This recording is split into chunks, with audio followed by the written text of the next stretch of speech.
काय आमच्या धनगर समाजाच्या आरक्षणाची अंमलबजावणी करण्यात यावी म्हणून सगळी गेल्या 65 वर्षापासून आंदोलन चालू आहे. जालन्यामध्ये दीपक बोराडे हे या आंदोलनाला आमरण उपोषणाला बसले होते. उपोषण सुटल्यानंतर त्यांचं मुंबईला जाण्याचं आव्हान 21 जानेवारी 2024 जाण्याचं आव्हान त्यांनी गेल्या 6 महिन्यापूर्वी केलं.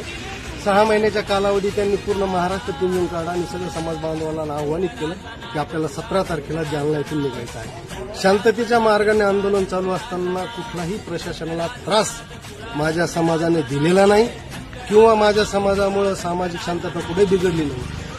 सरकारला सुद्धा त्रास झालेला नाही. केवळ कालचं इलेक्शन होईपर्यंत सरकार धनगराची मतं घेण्यासाठी शांत बसलं आणि काल संध्याकाळी अचानकच त्यांनी दीपक बोराडेला नोटीस तामील केली. म्हणजे तामील पण नाही झाली, ती दिली आणि तुम्हाला स्थानबद्ध करण्यात येईल, तुम्ही येऊ नका म्हणून अशा स्वरूपाची नोटीस दिली. म्हणून आज मी सकाळी न्यायालयीन लढाई लढण्यासाठी त्यांच्या वकीलपत्रावर सही घेण्यासाठी आलो होतो.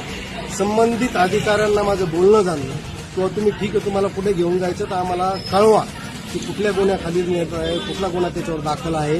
परंतु त्यांनी त्यांच्या अधिकाराचा दुरुपयोग करून ॲडिशनल एसपी आहे ते जालन्याचे, त्यांनी घरातून त्याला काढलं आणि गाडीत बसून घेऊन गेले. हे अतिशय कायद्याची आणि घटनेची पायमल्ली करणार आहे.